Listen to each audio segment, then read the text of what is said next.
ता क्या काड़ा हर भगवंता, ता जन खरा सुखाला। जी प्राण मान सुख दाता, तू करें सोई सुख पावनिया। हऊँ वारी ज्यों वारी, गुरमुख मन तन पावनिया। तू मेरा पर्वत, तू मेरा भोला, तुम संग लवै ना लावन्या।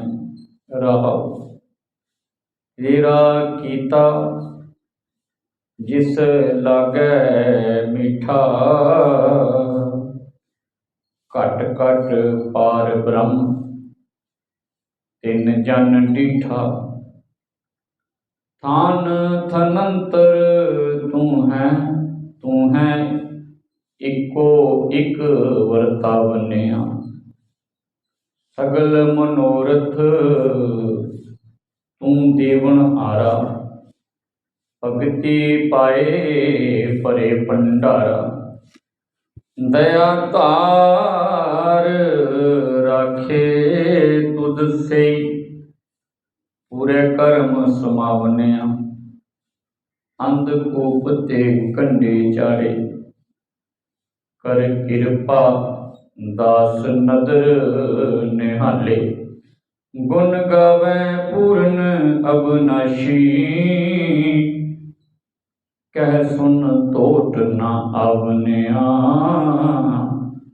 गुण गावे पूर्ण अविनाशी, कह सुन तोट ना आवनिया। परम सन्मानयोग सतगुरु धन धन गुरु ग्रंथ ਸਾਹਿਬ महाराज पातशाह जी के पावन पवित्र चरणों के विच जुड़ बैठे परम सन्मानयोग गुरु प्यारे गुरु सवारे सतसंगी जनों, पावन पवित्र लड़ीवार चलते शब्द विचार के अंदर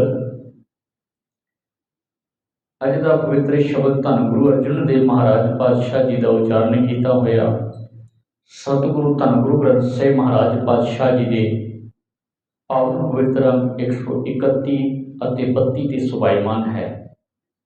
आओ विचार प्रारंभ करने तो पहला गुरदेव पिता जी की बख्शिश की फतेह के नाल सांझ करिए। कोई भी रसना वांझी ना रहे, करो कृपा गज की आखो। वाहिगुरु जी का खालसा वाहिगुरु जी की फतेह। धन गुरु अर्जन देव महाराज पातशाह जी इस पवित्र शब्द के अंदर कृपा करते हैं। रहाउ के बंद में कहते हैं, हों वारी ज्यों वारी, गुरमुख मन तन पावनिया। तू मेरा पर्वत, तू मेरा ओला, तुम संग लवै ना लावनिया। पातशाह कृपालु कृपा करते हैं, ये प्रभु जिस मनुख की जिंदगी के विच ये निश्चा है कि जिंद का प्राणा का मन का सब सुख देने वाला वो दाता है, ते जो कुछ वो करता है वही संसार के अंदर होंदा है। तो फिर की होंदा, गुरदेव कहते वो मनुख जिहड़ा है आत्मक आनंद प्राप्त कर लेंदा है। हों वारी ज्यों वारी, गुरमुख मन तन पावने। तू मेरा पर्वत, तू मेरा ओला, तुम संग लवै ना लावने। ये प्रभु तू मेरे लिए पर्वत, जिवें पर्वत जिहड़ा है पहाड़ जिहड़े बड़ी उचाइयां ते होंदे ने, कहते तू मेरे लिए पर्वत समान सहारा है, पर्वत वर्गा सहारा है तू। तो फिर साहिब जी कहते तू मेरा आसरा है, तू मेरा सहारा, तू मेरा आसरा है। कहते मैं तेरे नाल किसी होर की बराबरी नहीं कर सकता, किसी होर नूं भाव के बराबरी नहीं दी जा सकती, क्योंकि बराबरी तां दी जाती है कि उस चीज़ नूं कि जिहड़ी उहदे वर्गी कोई चीज़ होवे, अगर उस प्रभु वर्गा, उस परमात्मा वर्गा, उस निरंकार वर्गा कोई दूजा है ही नहीं है।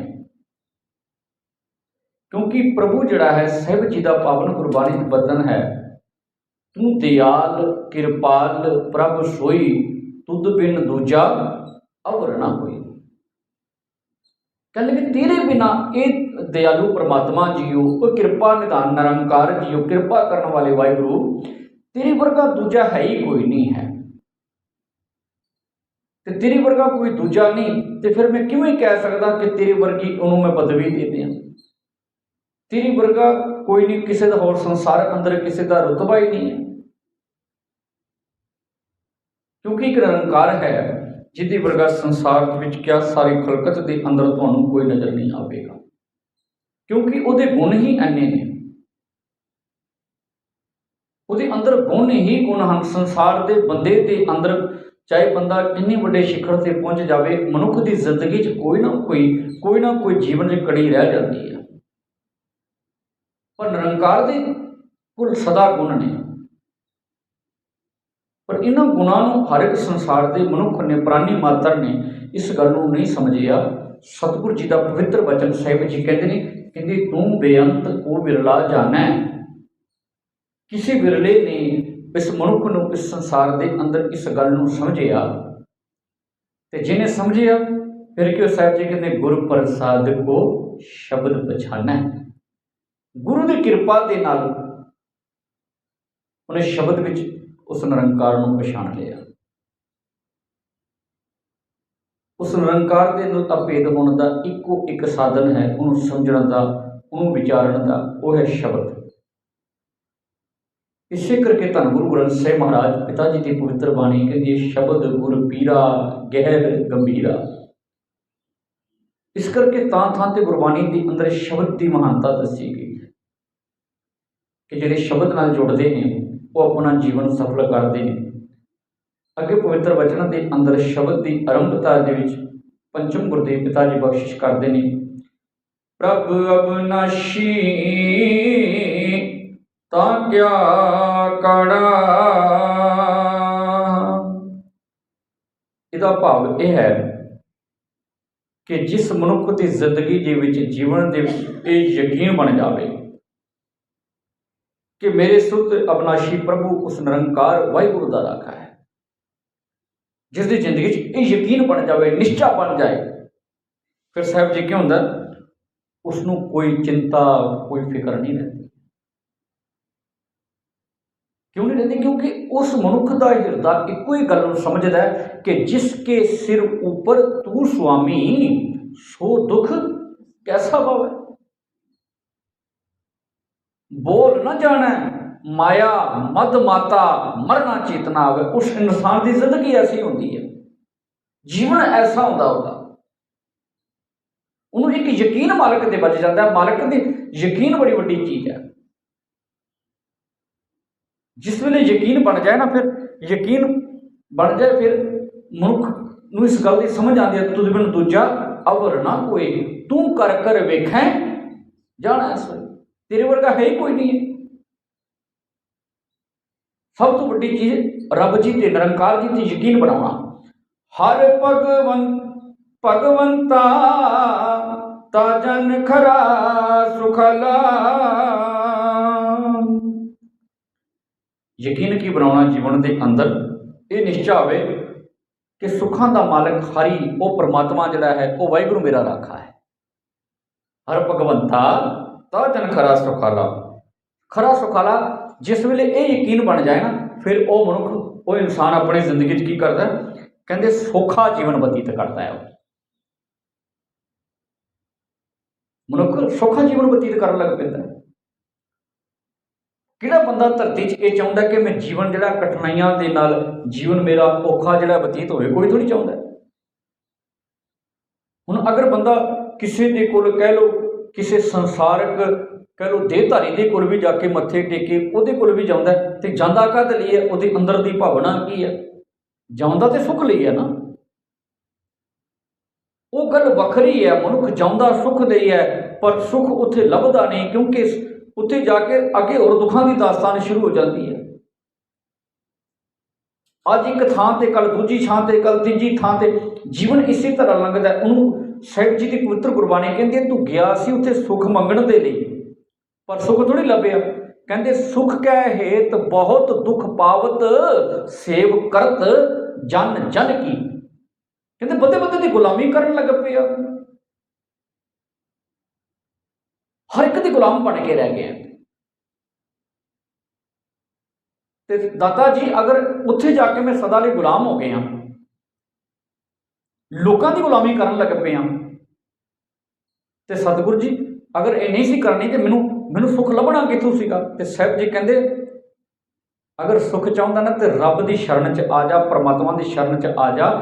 ਜੋ ਸੁਖ ਕੋ ਚਾਹੈ ਸਦਾ, ਸ਼ਰਨ ਰਾਮ ਕੀ ਲਿਖ। ਇਹ ਸਦੀਵੀ ਸੁੱਖ ਹੈ। ਇੱਥੇ ਤੇਰੇ ਜੀਵਨ ਸਦਾ ਲਈ ਤੇਰੇ ਜੀਵਨ 'ਚ ਸੁੱਖ ਆ ਜਾਏਗਾ। ਇੱਥੇ ਕੋਈ ਭੁੱਖ ਥੋੜੀ ਹੈ। ਇੱਥੇ ਕਿਸੇ ਗੱਲ ਦੇ ਲਾਲਚ ਕਰਕੇ ਥੋੜੀ ਤੁਹਾਨੂੰ ਗੁਰੂ ਗ੍ਰੰਥ ਸਾਹਿਬ ਮਹਾਰਾਜ ਪਾਤਸ਼ਾਹ ਜੀ ਬੈਠੇ ਨੇ। ਇੱਥੇ ਤੇ ਪਾਤਸ਼ਾਹ ਜੀ ਇਸ ਕਰਕੇ ਨੇ ਕਿ ਆ ਮੈਂ ਤੇਰੀ ਜ਼ਿੰਦਗੀ ਸਵਾਰਾਂ, ਤੇਰੇ ਜੀਵਨ ਦੇ ਅਵਗੁਣ ਕੱਢ ਦਿਆਂ ਮੈਂ, ਤੇ ਤੈਨੂੰ ਮੈਂ ਆ ਤੇਰੇ ਜੀਵਨ ਦੇ ਅੰਦਰ ਗੁਣ ਭਰ ਦਿਆਂ। ਇਹ ਤੇ ਗੁਣਾਂ ਦਾ ਖਜ਼ਾਨਾ ਸੀਗਾ। ਪਰ ਕਿਆ ਉਹਨਾਂ ਬੰਦੇ, ਜਿਸ ਮਨੁੱਖ ਦੇ ਨਾਲ ਕਿਸੇ ਦੇਹਧਾਰੀ ਨਾਲ ਬੰਦਾ ਜੁੜਿਆ ਹੋਵੇ, ਤੇ ਕਿਆ ਉਹਦੇ ਅੰਦਰ ਦੀ ਭਾਵਨਾ ਵੀ ਐਸੀ ਹੋ ਸਕਦੀ ਹੈ? ਨਾ, ਉਹ ਤੇ ਉਡੀਕਦੇ ਨੇ ਕਿ ਆਓ ਭਾਈ। ਜਿਹਨੂੰ ਆਪਾਂ ਗੁਰੂ ਮੰਨਿਆ, ਜਿਹਨੂੰ ਆਪਣਾ ਇਸ਼ਟ ਮੰਨਿਆ, ਜਿਹਨੂੰ ਆਪਣਾ ਰੱਬ ਮੰਨਿਆ, ਰੱਬ ਤਾਂ ਜੀਵਨ ਦੇ ਆਰੰਭ ਤੋਂ ਦਾਤਾਂ ਦੇ ਰਿਹਾ ਹੈ। ਜਿਸ ਦਿਨ ਤੂੰ ਪੈਦਾ ਹੋਏ ਹਾਂ, ਪੈਦਾ ਹੋਣ ਤੋਂ ਪਹਿਲਾਂ ਸਾਡੀ ਰਿਜ਼ਕ ਦਾ ਬੰਦੋਬਸਤ ਕੀਤਾ ਹੈ। ਦੁਨਿਆਵੀ ਬੰਦਿਆਂ ਨੂੰ ਤਾਂ ਆਪਣੇ ਰਿਜ਼ਕ ਦੀ ਫਿਕਰ ਪਈ ਹੋਈ ਹੈ। ਤੁਸੀਂ ਉਹਨਾਂ ਦੇ ਕਰਕੇ ਨਹੀਂ ਹੋ, ਉਹ ਤੁਹਾਡੇ ਕਰਕੇ ਚੱਲਦੇ ਨੇ। ਪਰ ਕਿਆ ਰੱਬ ਜੀ ਇਹੋ ਜਿਹੇ ਨੇ? ਸਤਿਗੁਰੂ ਜੀ ਕਹਿੰਦੇ ਨਹੀਂ, ਮੇਰਾ ਪਰਮਾਤਮਾ ਕਿਵੇਂ ਦਾ? ਉਹ ਤਾਂ ਸੰਸਾਰ ਦੇ ਸਾਡੇ ਵਰਗੇ ਕਈ ਭਿਖਾਰੀ ਸੰਸਾਰ 'ਚ ਤੁਰੇ ਫਿਰਦੇ ਨੇ, ਜਿਹੜੇ ਨਿਤ ਦਾਤਾਂ ਮੰਗਦੇ ਨੇ। ਤੇ ਉਹ ਕੀ ਕਰਦਾ ਹੈ ਫਿਰ? ਜਾਚਕ ਮੰਗੈ ਦਾਨ ਦੇ ਪਿਆਰਿਆ, ਨਿਖੁੱਟ ਨਾ ਜਾਈ ਮੂਲ ਅਤੁਲ ਭੰਡਾਰਿਆ। ਕਿਆ ਉਹਦੇ ਕੋਲ ਕਦੇ ਤੋਟ ਆਉਂਦੀ? ਕਹਿੰਦੇ ਨਾ, ਕਿਉਂਕਿ ਭਰੇ ਨੇ ਭੰਡਾਰ ਉਹਦੇ। ਕਿੰਨੇ ਕੁ ਭੰਡਾਰ ਭਰੇ ਨੇ? ਪੁੱਛਣਾ ਕਰੀਏ ਧੰਨ ਗੁਰੂ ਗ੍ਰੰਥ ਸਾਹਿਬ ਮਹਾਰਾਜ ਪਾਤਸ਼ਾਹ ਜੀ ਤੋਂ, ਪਾਤਸ਼ਾਹ ਜੀਓ ਉਸ ਰੱਬ ਦੇ ਭੰਡਾਰ ਕਿੰਨੇ ਕੁ ਭਰੇ ਨੇ? ਉਹ ਗੁਰਦੇਵ ਕਹਿੰਦੇ ਤੇਰੀ ਕਿਹੜੀ ਗੱਲ ਹੈ? ਤੇਰੇ ਵਰਗੇ ਲੱਖਾਂ ਕਰੋੜਾਂ ਬੰਦੇ ਸੰਸਾਰ ਦੇ ਅੰਦਰ ਤੇਰੇ ਤੋਂ ਪਹਿਲਾਂ ਵੀ ਲੈ ਕੇ ਚਲੇ ਗਏ, ਤੇ ਤੇਰੇ ਵਰਗੇ ਕਈ ਹੋਰ ਚਲੇ ਜਾਣੇ। ਪਰ ਪ੍ਰਭੂ ਜੀ ਦਾ, ਨਿਰੰਕਾਰ ਜੀ ਦਾ ਇਹ ਸਿਸਟਮ ਕਦੇ ਬੰਦ ਨਹੀਂ ਹੁੰਦਾ। ਰੋਜ਼ ਪੜ੍ਹਦਾ ਸਿੱਖ ਜਪਜੀ ਸਾਹਿਬ ਦੇ ਅੰਦਰ, ਦੇਂਦਾ ਦੇ ਲੈਂਦੇ ਥੱਕ ਪਾਹੀ, ਕਿੰਨਾ ਚਿਰ ਤੂੰ ਜੁਗਾ ਜੁਗੰਤਰ ਖਾਈ ਖਾਏ। ਕਹਿੰਦੇ ਇੱਕ ਜੁਗ ਨਹੀਂ, ਜੁਗਾਂ ਤੋਂ ਗੱਲ ਚਲੀ ਆ। ਉਸ ਮਾਲਕ ਵਾਹਿਗੁਰੂ ਜੀ ਦਾ, ਮੇਰੇ ਨਿਰੰਕਾਰ ਦਾ ਸਿਸਟਮ ਬੰਦ ਨਹੀਂ ਹੁੰਦਾ ਹੈ। ਤੇ ਸਾਹਿਬ ਜੀ ਕਹਿੰਦੇ ਅਗਰ ਉਹਦਾ ਸਿਸਟਮ ਬੰਦ ਨਹੀਂ ਹੈ, ਤੂੰ ਕਰ ਕੀ ਫਿਰ? ਜੀ ਪ੍ਰਾਨ ਮਾਨ ਸੁਖ ਦਾਤਾ, ਜਿਹੜਾ ਉਹ ਨਿਰੰਕਾਰ ਵਾਹਿਗੁਰੂ ਹੈ, ਉਹਦੇ ਲਈ ਆਪਣੇ ਜੀਵਨ ਦੇ ਵਿੱਚ ਇੱਕ ਇਹੋ ਜਿਹਾ ਨਿਸ਼ਚਾ, ਇਹੋ ਜਿਹਾ ਯਕੀਨ ਪੈਦਾ ਕਰ ਕਿ ਉਹ ਪ੍ਰਾਣਾਂ ਦਾ, ਮੇਰੇ ਮਨ ਨੂੰ ਉਹ ਸਭ ਸੁੱਖ ਦਾਤਾ ਹੀ ਦੇਣ ਵਾਲਾ ਹੈ। ਯਕੀਨ ਬਣਾ ਲੈ ਆਪਣੇ ਜੀਵਨ ਦੇ ਅੰਦਰ। ਤੇ ਉਹ ਜੋ ਕੁਝ ਵਾਹਿਗੁਰੂ ਜੀ ਕਰਦਾ ਹੈ, ਜੋ ਕੁਝ ਮੇਰਾ ਮਾਲਕ ਨਿਰੰਕਾਰ ਕਰਦਾ ਹੈ, ਉਸ ਅਨੁਸਾਰ ਹੀ ਮਨੁੱਖ ਜਿਹੜਾ ਹੈ, ਅਗਰ ਇਹ ਯਕੀਨ ਜੀਵਨ 'ਚ ਬਣਾ ਲੇ, ਤੇ ਫਿਰ ਉਹ ਮਨੁੱਖ ਕੀ ਹੁੰਦਾ ਹੈ? ਆਤਮਿਕ ਅਟੁੱਟਤਾ ਵਿੱਚ ਟਿਕ ਕੇ ਨਾ, ਉਹਨੂੰ ਫਿਰ ਕੇ ਗੁਰੂ ਦੀ ਸ਼ਰਨ ਪਿਆ, ਉਹਦੇ ਮਨ ਵਿੱਚ ਉਸ ਪਿਆਰੇ ਵਾਹਿਗੁਰੂ ਦਾ ਜਿਹੜਾ ਨਾਮ ਜਿਹੜਾ ਹੈ ਨਾ, ਉਹ ਪਿਆਰਾ ਲੱਗਣ ਲੱਗ ਪੈਂਦਾ, ਪਿਆਰਾ ਲੱਗਣ ਲੱਗ ਪੈਂਦਾ, ਯਕੀਨ ਬਣ ਜਾਂਦਾ ਹੈ। ਅਸੀਂ ਸੰਸਾਰ ਦੇ ਕਿਸੇ ਬੰਦੇ ਦੇ ਕੋਲੋਂ ਥੋੜ੍ਹਾ ਇੱਕ ਆਪਣਾ ਕੰਮ ਕੱਢ ਲਈਏ ਨਾ, ਕੋਈ ਬੰਦਾ ਸਾਡੇ ਲਈ ਥੋੜ੍ਹੀ ਕੰਮ ਕਰ ਦੇ, ਕਿਸੇ ਕੰਮ ਵਿੱਚ ਸਾਡੇ ਲਈ ਸਹਾਈ ਹੋ ਜਾਏ, ਖੜਾ ਹੋ ਜਾਏ ਸਾਡੇ ਸਾਹਮਣੇ, ਸਾਡਾ ਉਹਦੇ 'ਤੇ ਕਿੰਨਾ ਵੱਡਾ ਯਕੀਨ ਹੋ ਜਾਂਦਾ ਹੈ। ਮਨੁੱਖ ਕਹਿੰਦਾ ਮੈਨੂੰ ਇਹਦੇ 'ਤੇ ਯਕੀਨ ਬੜਾ ਹੈ। ਕਈ ਵਾਰ ਮਨੁੱਖ ਇਹ ਗੱਲ ਵੀ ਕਹਿ ਦਿੰਦਾ, ਕੋਈ ਬੰਦਾ ਉਹਦੇ ਕੰਮ ਆ ਜਾਏ, ਬੰਦਾ ਕਹਿੰਦਾ ਮੈਨੂੰ ਆਪਣੇ ਆਪ 'ਤੇ ਇੰਨਾ ਵਿਸ਼ਵਾਸ ਨਹੀਂ ਜਿੰਨਾ ਮੈਨੂੰ ਇਸ ਬੰਦੇ 'ਤੇ ਵਿਸ਼ਵਾਸ ਹੈ। ਮਨੁੱਖ ਕਹਿੰਦਾ ਮੈਨੂੰ ਆਪਣੇ ਆਪ 'ਤੇ ਇੰਨਾ ਯਕੀਨ ਨਹੀਂ ਜਿੰਨਾ ਮੈਨੂੰ ਇਸ ਮਨੁੱਖ 'ਤੇ ਵਿਸ਼ਵਾਸ ਹੈ। ਅਤੇ ਸਤਿਗੁਰੂ ਜੀ ਕਹਿੰਦੇ ਅਗਰ ਇੱਕ ਸੰਸਾਰ ਦਾ ਬੰਦਾ ਥੋੜ੍ਹਾ ਇੱਕ ਸਾਡੇ ਕੰਮ ਆਇਆ ਅਤੇ ਸਾਡਾ ਉਹਦੇ ਪ੍ਰਤੀ ਇੰਨਾ ਯਕੀਨ ਬਣ ਗਿਆ, ਰੱਬ ਜਿਹੜਾ ਸਾਡੇ ਲਈ ਜੀਵਨ ਦੇ ਹਰ ਇੱਕ ਮੋੜ 'ਤੇ, ਹਰ ਇੱਕ ਪਹਿਲ 'ਤੇ, ਹਰ ਇੱਕ ਪਹਿਲੂ 'ਤੇ ਮੇਰਾ ਵਾਹਿਗੁਰੂ ਜੀ ਨਿਰੰਕਾਰ ਜੀ ਸਾਡੇ ਕੰਮ ਆਉਂਦਾ ਹੈ, ਅਤੇ ਫਿਰ ਉਹਦੇ 'ਤੇ ਯਕੀਨ ਕਿਉਂ ਨਹੀਂ ਬਣਿਆ ਸਕਦਾ? ਕਿਉਂ ਉੱਥੋਂ ਬੰਦਾ ਡਗਮਗਾਇਆ? ਕਿਉਂਕਿ ਅਸੀਂ ਉਸ ਵਾਹਿਗੁਰੂ ਜੀ ਨੂੰ, ਉਸ ਪਰਮੇਸ਼ਰ ਜੀ ਨੂੰ ਸਮਝਣ ਦਾ ਯਤਨ ਨਹੀਂ ਕੀਤਾ। ਉਹ ਨਿਰੰਕਾਰ ਹੈ ਕੀ ਹੈ? ਸਾਹਿਬ ਜੀ ਬਚਨ ਕਰਦੇ ਨੇ ਕਿ ਤੂੰ ਮੇਰਾ ਪਰਬਤ, ਤੂੰ ਮੇਰਾ ਓਲਾ, ਤੁਮ ਸੰਗ ਲਵੈ ਨਾ ਲਾਵਨੇ। ਮਾਲਕ ਜੀ ਤੂੰ ਪਰਬਤ ਵਾਂਗ ਮੇਰਾ ਸਹਾਰਾ ਹੈ, ਪਹਾੜ ਵਰਗਾ ਅਟਲ ਸਹਾਰਾ ਹੈ, ਪਹਾੜ ਵਰਗਾ ਉੱਚਾ ਸਹਾਰਾ ਹੈ ਤੂੰ ਮੇਰਾ। ਤੁਮ ਸੰਗ ਲਵੈ ਨਾ ਲਾਵਨੇ। ਤੇ ਸਤਿਗੁਰੂ ਜੀ ਇੱਥੇ ਤੱਕ ਕਹਿੰਦੇ ਨੇ ਮੈਂ ਤੇਰੀ ਵਰਗੀ ਜਿਹੜੀ ਬਰਾਬਰੀ ਹੈ ਨਾ ਕਿਸੇ ਹੋਰ ਨੂੰ ਨਹੀਂ ਦੇ ਸਕਦਾ। ਤੇਰੇ ਵਰਗੀ ਬਰਾਬਰੀ ਕੋਈ ਹੋਰ ਕਰ ਨਹੀਂ ਸਕਦਾ। ਰਹਾਓ ਤੇਰਾ ਕੀਤਾ ਜਿਸ ਲਗੈ ਮਿਠਾ। ਜਿਸ ਮਨੁੱਖ ਨੂੰ ਰੱਬ ਜੀ ਦਾ ਜਿਹੜਾ ਭਾਣਾ ਹੈ ਨਾ, ਰੱਬ ਜੀ ਦਾ ਕੀਤਾ ਹੋਇਆ ਮਿੱਠਾ ਲੱਗਣ ਲੱਗ ਪਵੇ, ਭਾਵ ਕਿ ਉਹਦੀ ਰਜ਼ਾ 'ਚ ਜੀਵਨ ਬਤੀਤ ਕਰਨ ਲੱਗ ਪਏ। ਕਟ ਕਟ ਪਾਰ ਬ੍ਰਹਮ ਤਿਨ ਜਨ ਡਿਠਾ। ਉਸਨੇ ਫਿਰ ਕੀਤਾ ਹਰ ਇੱਕ ਹਿਰਦੇ ਵਿੱਚ, ਹਰ ਇੱਕ ਘਟ ਵਿੱਚ ਪਰਮਾਤਮਾ ਨੂੰ ਵਸਦਾ ਵੇਖ ਲਿਆ। ਹੁਣ ਸਮਝ ਆ ਗਈ ਕਿ ਹਰ ਇੱਕ ਸ਼ੈ ਦੇ ਵਿੱਚ, ਹਰ ਇੱਕ ਚੀਜ਼ ਵਿੱਚ ਰੱਬ ਜੀ ਵਸਦੇ ਨੇ। ਸਭ ਗੋਬਿੰਦ ਹੈ, ਸਭ ਗੋਬਿੰਦ ਹੈ, ਗੋਬਿੰਦ ਬਿਨ ਨਹੀਂ ਕੋਈ। ਕਹਿੰਦੇ ਗੋਬਿੰਦ ਵਰਗ ਸਾਰਾ ਕੁਝ ਗੋਬਿੰਦ ਹੈ, ਸਭ ਪਰਮਾਤਮਾ ਜੀ ਹੈ, ਕੋਈ ਦੂਜਾ ਹੀ ਨਹੀਂ ਹੈ। ਦੂਜਾ ਹੋਵੇ ਤੇ ਬਰਾਬਰੀ ਦੇਈਏ ਨਾ। ਪਰ ਇਸ ਗੱਲ ਦੀ ਵਿਚਾਰ ਕਰਨੀ, ਕਿਆ ਅਸੀਂ ਇਸ ਗੱਲ ਨੂੰ ਆਪਣੀ ਜ਼ਿੰਦਗੀ ਦੇ ਅੰਦਰ, ਨਿੱਜੀ ਜੀਵਨ ਦੇ ਅੰਦਰ ਮੰਨਿਆ ਕਿ ਰੱਬ ਜੀ ਵਰਗਾ ਕੋਈ ਦੂਜਾ ਨਹੀਂ ਹੈ? ਅਸੀਂ ਇਸ ਗੱਲ ਨੂੰ ਯਕੀਨ ਆਪਣੀ ਜ਼ਿੰਦਗੀ 'ਚ ਮੰਨ ਲਿਆ ਕਿ ਰੱਬ ਜੀ ਤੇਰੇ ਵਰਗਾ ਕੋਈ ਨਹੀਂ ਹੈ। ਅਗਰ ਮੰਨਿਆ ਹੁੰਦਾ ਰੱਬ ਵਰਗਾ ਕੋਈ ਨਹੀਂ ਹੈ ਤੇ ਥਾਂ ਥਾਂ ਤੇ ਮਨੁੱਖ ਥੋੜੀ ਜਾ ਕੇ ਮੱਥੇ ਟੇਕਦਾ, ਥਾਂ ਥਾਂ ਤੇ ਜਾ ਕੇ ਲੋਕਾਂ ਦੀ ਗੁਲਾਮੀ ਥੋੜੀ ਕਰਦਾ। ਅਗਰ ਉਹ ਗੁਲਾਮ ਬਣਦਾ, ਇਸ ਘਰ ਦਾ ਬਣਦਾ ਤੇ ਕਹਿੰਦਾ ਦਾਤਿਆ ਮੈਂ ਤੇਰੀ ਸ਼ਰਨ 'ਚ ਆਇਆ, ਅਸਲ ਤੂੰ ਹੀ ਮੇਰਾ ਸੱਜਣ, ਤੂੰ ਹੀ ਮੇਰਾ ਸਭ ਕੁਝ ਮਿੱਤਰ ਹੈ, ਮੈਂ ਗੁਲਾਮ ਵੀ ਤੇਰੇ ਘਰ ਦਾ, ਤੁਮਰੀ ਸ਼ਰਨ ਤੁਮਾਰੀ ਆਸਾ, ਤੁਮ ਹੀ ਸੱਜਣ ਸੁਹੇਲੇ, ਰਾਖੋ ਰਾਖਣ ਹਾਰ ਦਿਆਲਾ, ਨਾਨਕ ਘਰ ਕੇ ਗੋਲੇ ਤੇਰੇ ਘਰ ਦਾ ਗੁਲਾਮ ਬਣ ਕੇ ਰਹਿ ਗਿਆ ਮੈਂ। ਇੱਥੇ ਬਣਨਾ ਸੀਗਾ। ਪਾਤਸ਼ਾਹ ਜੀ ਕਹਿੰਦੇ ਨਹੀਂ, ਐਸਾ ਨਹੀਂ ਕੀਤਾ। ਪਰ ਜਿਨ੍ਹਾਂ ਦਾ ਯਕੀਨ ਬਣ ਗਿਆ, ਉਹਨਾਂ ਨੂੰ ਕੇਵਲ ਕੁਝ ਲੋਕਾਂ 'ਚ ਰੱਬ ਨਹੀਂ, ਜਿਹੜੇ ਚਿੱਟੇ ਕੱਪੜੇ ਪਾ ਕੇ, ਚਿੱਟੀਆਂ ਦਸਤਾਰਾਂ ਜਾਂ ਵੱਡੀ ਕੁਰਬਾਨ ਪਾਈ ਹੋਵੇ, ਉਹਨਾਂ ਅੰਦਰ ਹੀ ਰੱਬ ਨਹੀਂ। ਕੇਵਲ ਉਹਨਾਂ ਅੰਦਰ ਰੱਬ ਨਹੀਂ, ਉਹਨਾਂ ਨੂੰ ਹਰ ਇੱਕ ਜ਼ਰਰੇ ਜ਼ਰਰੇ 'ਚ, ਭਾਵ ਕਿ ਇੱਕ ਰਿਕਸ਼ਾ ਚਲਾਉਣ ਵਾਲੇ ਦੇ ਅੰਦਰ ਵੀ, ਇੱਕ ਮੋਚੀ ਦੇ ਅੰਦਰ ਵੀ ਰੱਬ ਦਿਸੇਗਾ। ਕਿਉਂ? ਉਹਨਾਂ ਨੂੰ ਗਰੀਬ ਦੇ ਅੰਦਰ ਵੀ ਰੱਬ ਥੋੜੀ ਭੇਦ। ਰੱਬ ਇਹ ਥੋੜੀ ਕਹਿੰਦਾ ਮੈਂ ਗਰੀਬ ਦੇ ਅੰਦਰ ਨਹੀਂ ਹਾਂ, ਮੈਂ ਅਮੀਰ ਦੇ ਅੰਦਰ ਹਾਂ।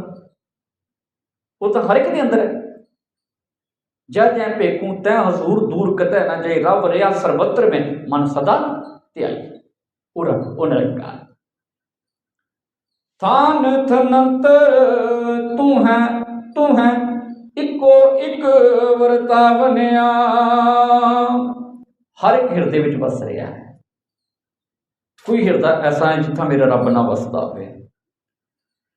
ਤੂੰ ਹੀ ਹਰ ਥਾਂ ਤੇ ਵਸਦਾ ਹੈ, ਹਰ ਥਾਂ ਤੋਂ ਵਸਦਾ ਹੈ। ਸਤਿਗੁਰੂ ਜੀ ਕਹਿੰਦੇ ਨੇ ਸਿਰਫ ਇੱਕ ਤੂੰ ਵਸ ਰਿਹਾ ਹੈ, ਸਿਰਫ ਇੱਕ, ਦੂਜਾ ਕੋਈ ਨਹੀਂ। ਅੰਤਰ ਤੂੰ ਹੈ, ਤੂੰ ਇੱਕੋ ਇੱਕ ਵਰਤਾਵਾ। ਸਗਲ ਮਨੋਰਥ ਤੂੰ ਦੇਵਨ ਹਾਰਾ।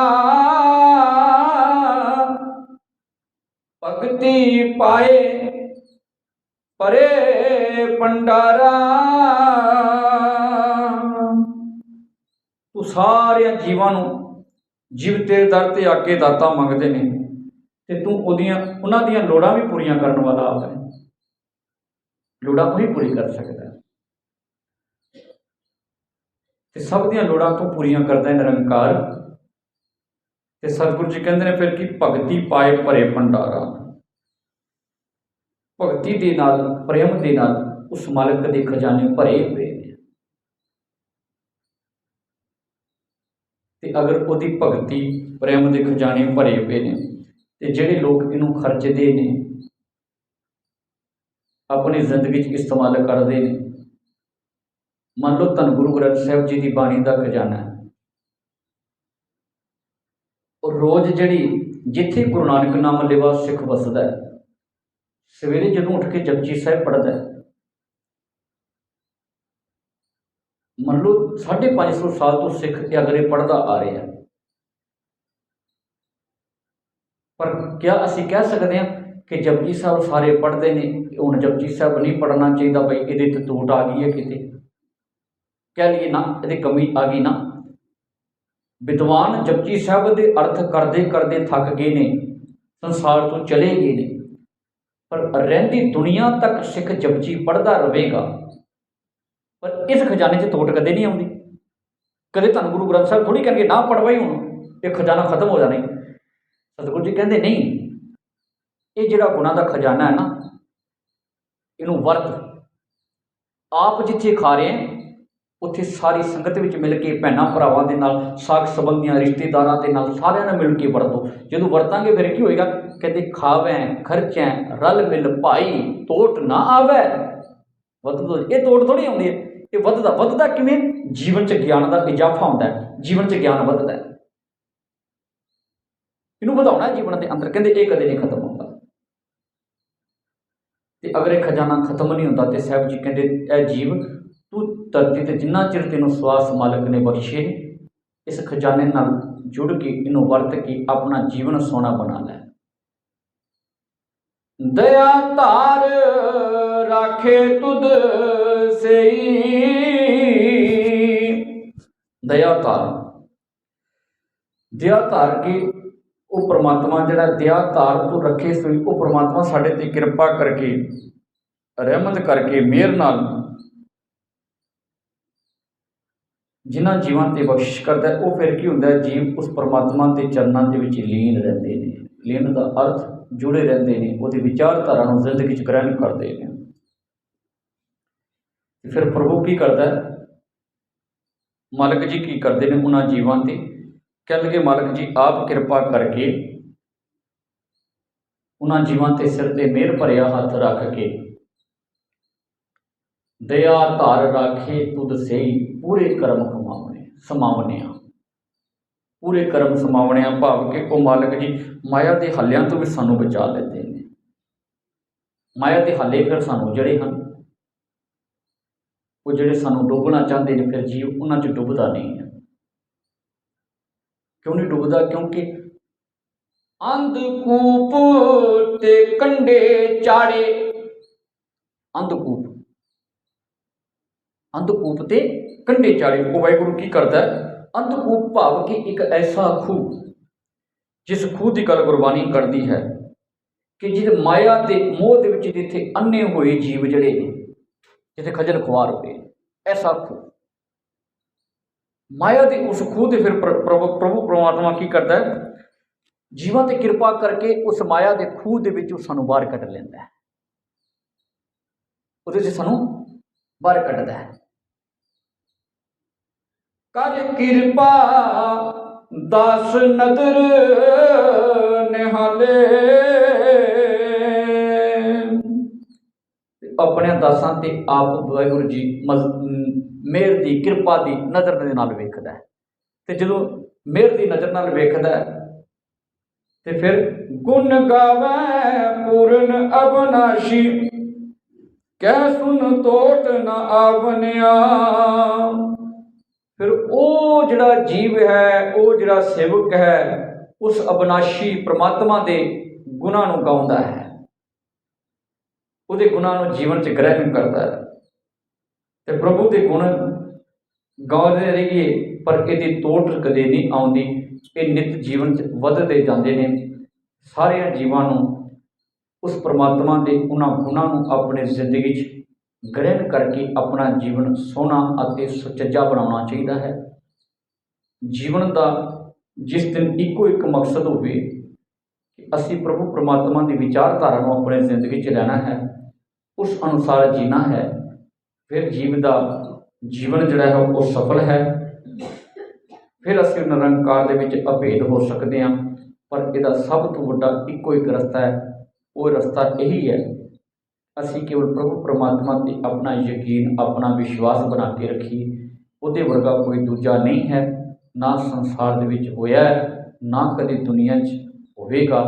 ਇੱਕੋ ਮਾਲਕ 'ਤੇ ਭਰੋਸਾ ਯਕੀਨ ਬਣ ਕੇ ਜੀਵਨ ਜੀਣਾ ਸਿੱਖ ਲਈਏ। ਗੁਰੂ ਪ੍ਰਤੀ ਆਪਣਾ ਆਪਾ ਸਮਰਪਿਤ ਕਰ ਦਈਏ, ਆਪਣਾ ਆਪ ਕੁਰਬਾਨ ਕਰ ਦਈਏ।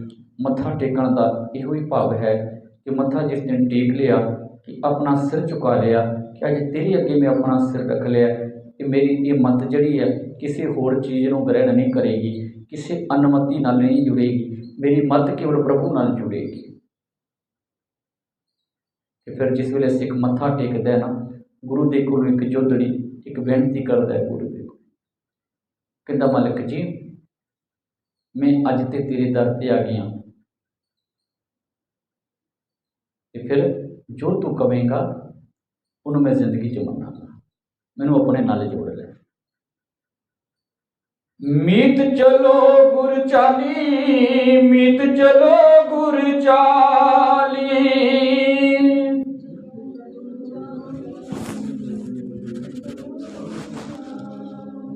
ਮੀਤ ਚਲੋ ਗੁਰ ਚਾਲੀ, ਮੀਤ ਚਲੋ ਗੁਰ ਚਾਲੀ,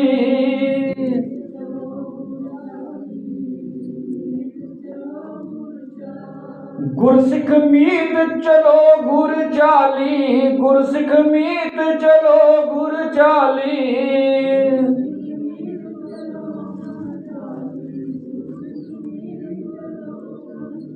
ਮੀਤ ਚਲੋ ਗੁਰ ਚਾਲੀ, ਮੀਤ ਚਲੋ ਗੁਰ ਚਾਲੀ,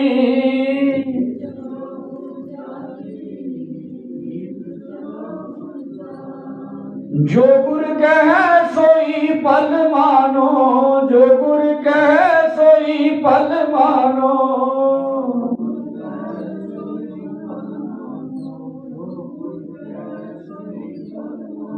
ਹਰ ਹਰ ਕਥਾ ਨਿਰਾਲੀ, ਹਰ ਹਰ ਕਥਾ ਨਿਰਾਲੀ,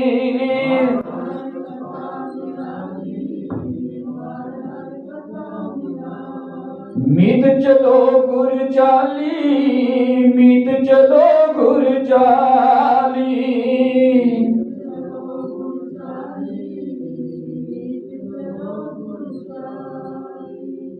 ਇੰਨੀ ਕੁ ਬੇਨਤੀਆਂ ਪ੍ਰਵਾਨ ਕਰਨੀਆਂ। ਕੱਲ ਸ਼ਬਦ ਦੀ 5ਵੇਂ ਬੰਦ ਤੋਂ ਲੈ ਕੇ 8ਵੇਂ ਬੰਦ ਦੀ ਕੱਲ ਵਿਚਾਰ ਕੀਤੀ ਜਾਏਗੀ। ਅੱਜ ਦੇ ਪਾਵਨ ਸ਼ਬਦ ਦੀ ਵਿਚਾਰਾਂ ਕਰਦੇ ਹਾਂ।